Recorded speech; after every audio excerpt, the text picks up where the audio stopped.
Hi, this is MrByZ, and today I'm going to review something a little different. It's not Star Wars related, but something else I really enjoy, and that's Indiana Jones. I recently had the opportunity to pick up the Hottoys Indiana Jones from 2011. This is something I wanted to buy in 2011, but passed it up at the time. I had it pre-ordered. I actually canceled the pre-order because there was a financial problem at the time, and I just couldn't get it. So I was able to pick this up at a really good deal on eBay recently. So I thought I'd go ahead and do a review of the Hottoys Indiana Jones. So this is from the early days of Hottoys, so things were maybe a little different back then. I know I got the Christopher Reeve Superman from back then as well. This is one that I'd meant to pick up, and I canceled it, and I was going to buy it at some point and just never did. So I was able to get this on eBay for a good price. So let's just dive on in. One of the cool things about a lot of the Hottoys, especially early ones, is they have just really, really cool boxes. This is a very thick feeling box, if you will. Obviously decked out in Indiana Jones style. Let's open it on up. When we come inside, we have a little map about how Indiana Jones came to find the Ark. This is removable off of here. A little history here. And if we pull this up, there we have Indy. Now, I'm going to tell you, I know I've seen a lot of photos of this line. I wasn't sure about the head sculpt in that. I gotta say, in person, the head sculpt looks really good. I'll get into some of this a little later, but it does say the eyeballs. It has a parallel eyeball rolling system, the translucent eyeless, of course, the authentic likeness. Now, if I zoom in, it looks like not really like Harrison Ford, but we'll get to that in a minute. So go ahead and pull him out first. If you've never bought a Hottoys, you come to expect high quality from these. And you can see it, really once it's out of there, it looks a lot more like Harrison Ford. His likeness isn't always the easiest to catch, but very nice on this.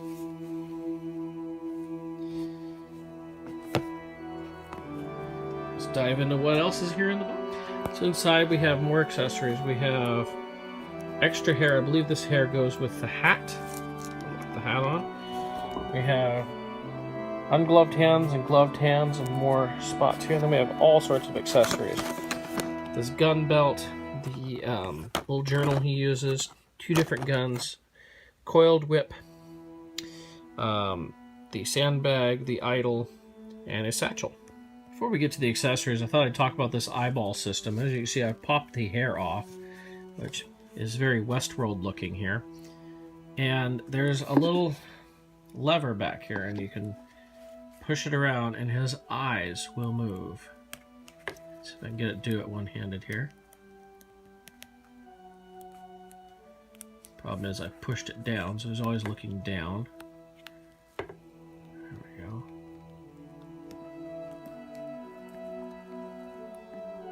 It's kind of creepy. But yeah, it still works there. So one of the issues that I had read about online was a lot of leather with this. Did come apart really easily and degraded because it's just been sitting in a box for 6 years or so. And so I've already had, like, the gun belt fell apart on me here. His satchel did. I could make the satchel work a little bit, but I may just have to go out and buy some little strips of leather or something to replace that. It's not that big a deal. It is something I knew about going in on this. I did put the different hair on with the hat, so you can see what that looks like with the hat. Gives us much more of an Indiana Jones look there for sure. Looking at the other accessories, some surprises to me, just because I have the old Toys McCoy Indiana Jones, is that the guns are actually plastic, as is the idol. Whereas with the Toys McCoy, they were all metal, so I'm well used to that. Because of the leather degradation on a lot of this stuff, I'm not even going to uncoil the whip. I'm sure it'll all fall apart. The satchel's great, though, too. And his little notebook here even has a little rubber band on it, just like in the movie. I thought that was a cool little touch to it. So as we dive in, there is still more to this. If you didn't know, it comes with quite a bit more here. As we have the robe that he uses for the disguise to go into the map room, as well as the head sash. And then we have 2 pieces for the altar for the idol, and we even have the Staff of Ra, which is really cool because I have the sideshow map room playset, so I can put some of this with that. Would be really nice. Next we have display stands, a big one that you can put the pedestal on, and then just a regular sideshow, or sorry, Hottoys display stand. And underneath we have a backdrop, which has one side being the Peru jungle cave, where I got the idol, and the other side being the map room. So that's pretty cool. I'm not going to take out all the plastic for right now, but just want that I go through everything. So all in all, I'm fairly happy with this. Obviously, I have to replace a couple of leather straps, but that was something going in that I knew. I actually read more about degradation of the leather jacket, so I'm glad the jacket seems to be okay, although I don't want to push the joints too much so it might tear or rip. The pedestal with the idol on it's actually very cool. I'll have to pull out the Toys McCoy and the Sideshow Indiana Jones to give you a good comparison on this. But in honesty, I would say the Toys McCoy had better accessories. Like I said, the idol and that were metal. I'd say the likeness on this is the best Indiana Jones likeness from the three. The Sideshow, I don't recommend. It was one of the cheaper of the three, and yet there's so many things I don't like about it. This is pretty cool. Like I said, it was brand new getting it. It had just been sitting in a box for all these years, but the leather degraded. So that is definitely something to watch out for on this, and know that going in, that you could buy a brand new one and still have this problem. But it looks like it should be an easy fix to go buy new strips of leather and redo that myself. So I've added the new leather bits for his strap and his belt here now. I just bought some leather at a local art supply store, and it looks really good. I mean, most of it's pretty hidden. I can tell on the belt. I didn't give the notch for the belt to go through, so it doesn't quite look right. I may go back and redo that later. But for right now, I'm fairly happy. As I was doing this, the holster was also like falling apart, and I was just trying to put it on the new belt. So clearly there was an issue with this leather. I don't know if that was continued throughout the run or what, but I have, of course, heard that this was a definite issue with these figures. So if you buy one of these, don't be surprised to suddenly find out that your Indiana Jones leather, even though it might come in a brand new box like mine, is degrading like that. But anyway, I thought we would do a comparison between what I would consider the three 6th scale high-end Indiana Jones dolls. Because we have the Hot Toys one here. I also have the Toys McCoy, which I think I got, I want to say in like 98, 99. I swear it was the late 90s. And then the Sideshow from about 2008. I'll start with the Toys McCoy here. This was done in Japan. My dad actually purchased this for me. At the time, it was about $300. It was something I really wanted. It was one of the best likenesses of Harrison Ford out there. And my dad decided to go ahead and purchase it for me, which is a very nice thing, obviously, and it's a good memory for me. I lost my dad a few years ago, and this is one of those things in my collection that can remind me of him and his generosity as well. Anyway, this was what I previously considered like the best Indiana Jones doll. I thought the likeness was pretty good. Now you can look at it. He looks a little thick in the face. His hat does come off. He has kind of a little hat hair there. The likeness of Harrison Ford is there, but you know, you can tell it's a little bit off. Has real leather in the jacket. As the satchel, all the leather bits are a little overdone, like the belt and that. The shoes are fairly, he has like socks on and things like that. One of the best parts I thought of this set was the idol here is actually metal, so it has some good weight to it and feels good. Also, the gun is done in metal as well, and it has the moving parts on it. Next we'll go to the Sideshow from about 2008, as I said. I was very disappointed when I got this. It was about $100, which was at the time a step up in the price from Sideshow items. And when I got it, I was disappointed. Well, it came with extra things, like we actually have the gloved hands as well as the flesh hands if you want to do that. Had all the right accessories.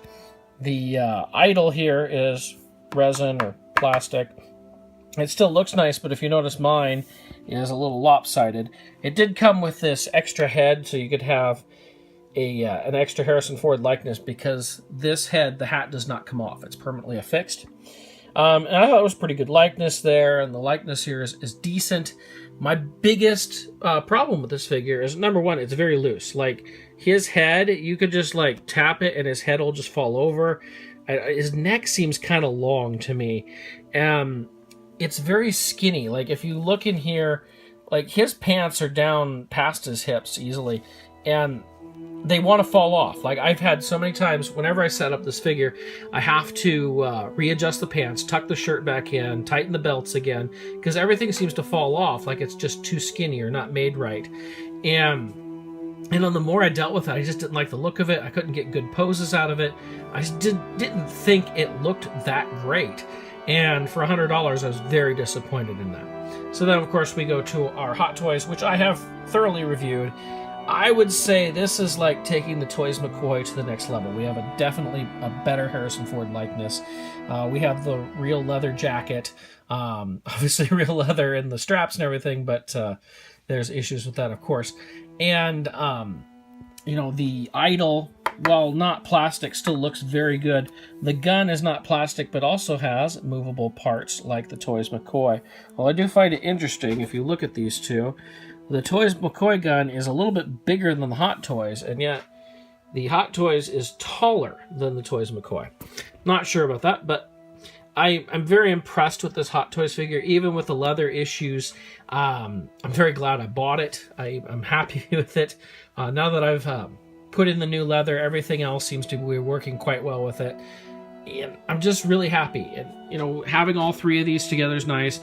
Like I said, I don't have the Temple of Doom sideshow. Maybe that one was a lot better than this one, but at the price of $200, I didn't see, even though I don't like this sideshow one, that the Temple of Doom was worth double the price of this, so I did not buy it. I thought I'd leave with one last Indiana Jones item here, and this is one of the rarer vintage items to get. This is from, well, technically it's considered Last Crusade. It's from Spain. They were only made in Spain, and I actually picked this up last year. I was in Barcelona, and I happened to find a little flea market, and I thought I'd bring this up. With the events in Barcelona last week, this is something I bought right off Las Ramblas, where I'd walk down that street, and I walked down that street every day. I was in Barcelona, but there was a little fair there, and they had kind of like an antique market. I don't know what you'd call it, but I looked through some stuff, and I saw like a Mego Klingon, and I saw this Indiana Jones for a very decent price. It was something I didn't have, so I went ahead and grabbed it. So I thought I'd throw this in with my review, just as a little memory of Barcelona when I was there, and, you know, just to kind of remember that for myself. One last thing I thought I'd point out on these figures as I'm looking, if you look at the tennis shoes on the not tennis shoes, the boots, on the Hot Toys Indiana Jones, you actually see laces, very good detail, as compared to all the rest of these, which are not quite the same. This Hot Toys blows me away more and more I see it. I've had it sitting in my dining room for a few days, and it just looks like a great silhouette of Indiana Jones. I'm very impressed with it. So that's my review of the Hot Toys Indiana Jones. As you can see, it has a few of its own issues just from the manufacturer that loads leather goods.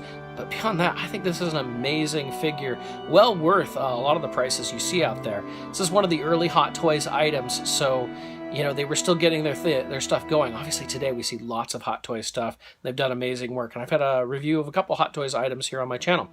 So I hope you enjoyed this. I hope if you enjoyed this, please subscribe to my channel. Leave comments, leave likes, whatever. I really enjoy getting out these reviews and showing people different things. And I hope that when you see some of this stuff that you'll think, hey, that's something I want to buy, or maybe, oh, I can see why I don't want to buy that. Whatever. That's my idea behind this, is that you can see these different reviews and decide for yourself if this is something you really want to buy. So thank you for watching, and until next time.